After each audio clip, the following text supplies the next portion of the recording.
ആര് രാവിലെ എഴുന്നേറ്റാലും ദേ ഈ സാധനം രാവിലെ എഴുന്നേറ്റിട്ടുണ്ടാവും, അവരുടെ കൂടെ അല്ലെങ്കിൽ അതിന് മുമ്പേ.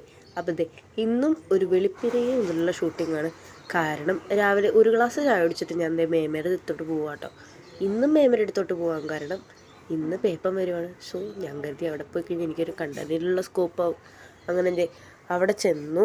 അവിടെ ചെന്ന് കഴിഞ്ഞപ്പോൾ എൻ്റെ വിശന്നിട്ടുണ്ടല്ലോ, കൊട്ടര അങ്ങ് കത്തിക്കരിഞ്ഞ് മണമൊക്കെ വന്നിരുന്നു. എനിക്ക് അതുപോലെ വിശക്കുന്നുണ്ടായിരുന്നു. ഞാൻ വീട്ടിൽ നിന്നൊന്നും കഴിച്ചില്ല, അത് മനഃപൂർവ്വം കഴിക്കാത്തതാണ്. എന്നാക്കിയിട്ട് പപ്പ ജോലിക്കും പോയി. ഞാൻ പിന്നെ വീട്ടിൽ വന്നിരുന്ന് കുറച്ച് ഭക്ഷണവും കഴിച്ച് ഇത്തിരി ടി വി ഒക്കെ കണ്ടിരുന്നു. അപ്പോൾ മേമ പുറത്ത് പോകണമുണ്ട്. എന്നാൽ ഞാൻ കരുതി എന്തായാലും വീട്ടിൽ കുത്തിരിക്കല്ലേ, വേറെ പണിയൊന്നുമില്ലല്ലോ എന്ന് കരുതി ഞാനും പുറത്ത് പോകാമെന്ന് വിചാരിച്ചു.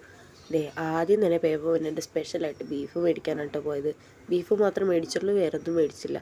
അത് കഴിഞ്ഞ് ATM പോയി കുറച്ച് ലോൺ അടക്കാൻ വേണ്ടിയിട്ടുള്ള പൈസ എടുക്കണമുണ്ടായിരുന്നു. അതിൻ്റെ ഉള്ളിൽ കയറിയപ്പോൾ എന്ത് ആശ്വാസം എന്നറിയോ, AC അല്ലേ സംഗതി. അവിടെ കയറി ക്യാമറയെ നോക്കി രണ്ട് ചിരിയും ചിരിച്ച് ഞാൻ പുറത്തോട്ടിറങ്ങി. ഞാനെപ്പോഴൊക്കെ പുറത്തു പോയാലും അപ്പോഴൊക്കെ നട്ടപ്പറ വെയിലായിരിക്കും. ഇപ്പോഴും അങ്ങനെ തന്നെയാണ്. വെയിൽ കാരണം കണ്ണുപോലും തുറക്കാൻ പറ്റാഞ്ഞിട്ട് ഞാൻ ആ ഹെൽമെറ്റിൻ്റെ ഇതൊന്ന് താഴ്ത്തിയിട്ട് അങ്ങനെയെങ്കിലും ഇത്തിരി ആശ്വാസം കിട്ടട്ടെ എന്ന് കരുതി.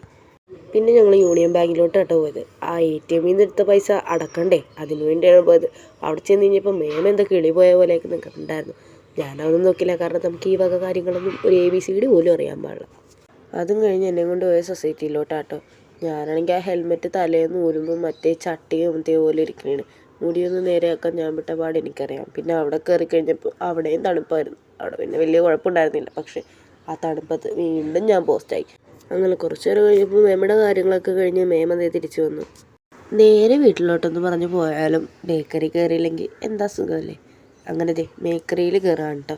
എന്തിനാന്ന് വെച്ച് കഴിഞ്ഞാൽ ജ്യൂസ്, ലേസ് അങ്ങനെയുള്ള അല്ലറ ചില്ലറ സാധനങ്ങൾ മേടിക്കാൻ വേണ്ടി. അവിടെ നിന്നും കഴിഞ്ഞ് വീടിൻ്റെ അടുത്തുള്ള വേറെ കടയിൽ കയറി. അവിടെ കയറി മേമക്കൊരു ചൂലും മേടിക്കണം.